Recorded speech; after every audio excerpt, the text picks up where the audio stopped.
seems to stop. Every crowded streets, every silent rooms, and even every tired faces and eyes, there is a story.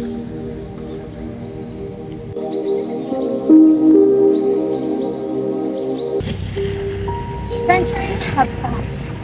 One man carried a cross, not just any ordinary wood, but with faith, rejection, and sacrifice. Today, that story isn't over. It lived on us. It is. Because even now, people still carrying their own crosses, still falling and struggling. Yeah, darkness is not the end. Despite everything, there's still a glimmer of hope.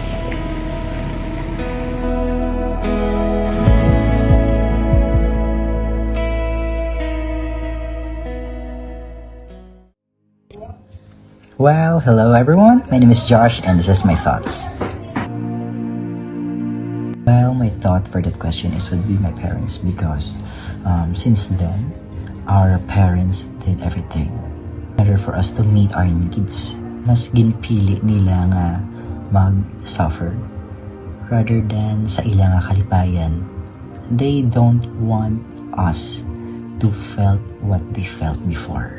Sa tanan-tanan nga sacrifice para lang mabuhay kita, para lang mahatag ang aton mga gusto. This would be my parents and friends and all of the people who loves me, because every time that I feeling down, they always willing to lend an ear sa akon, including my MFC family. You will never feel sadness kadya. Kay kung upod mo sila, wala, sadya lang gid na. Pero sometimes hindi gid naman ikawan niya nga magsunggulanay. But it will never last days.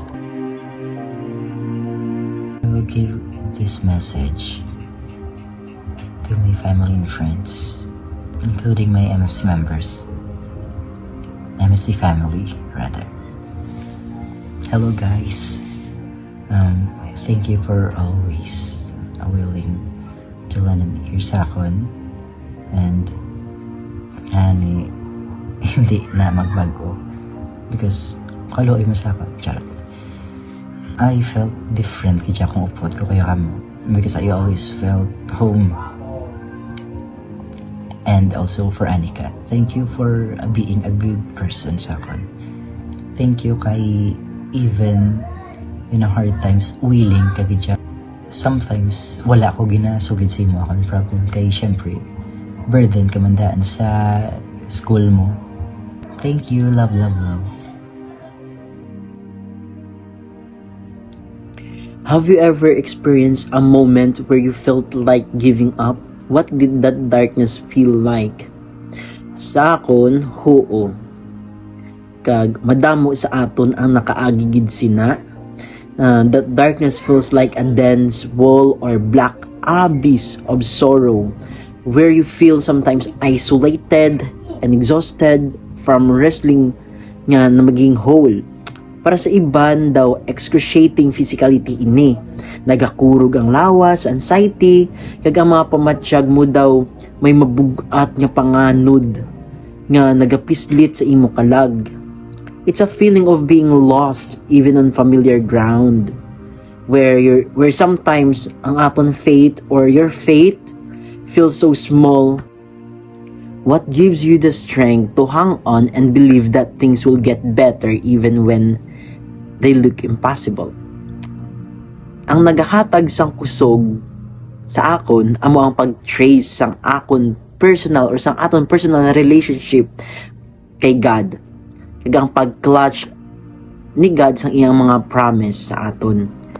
Many people find hope by remembering that nothing lasts forever, and that even if the darkness is there, remember that God is also there.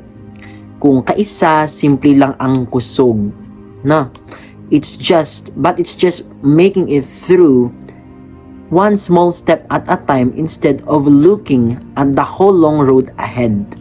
ang suporta kag ang pagpalangga sang aton pamilya kag ang pagpalangga taman sa ila dako man niya rason kun nga nagapadayon kita.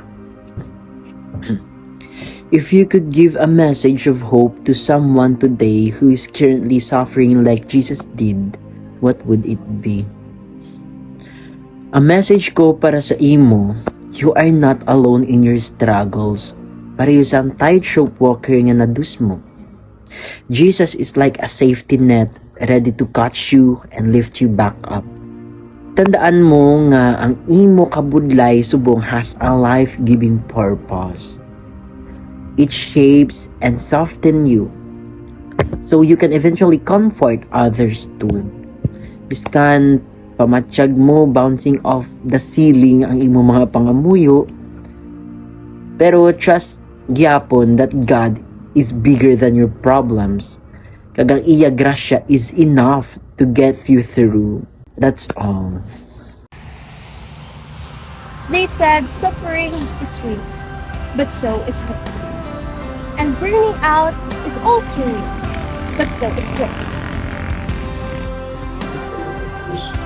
Through the reflections, we can see that in every struggle, there's a hidden story of strength and a chance to rise. Just like Jesus Christ's suffering, death, and resurrection, those stories are not just of the past, they influence our lives by simply living every day within us.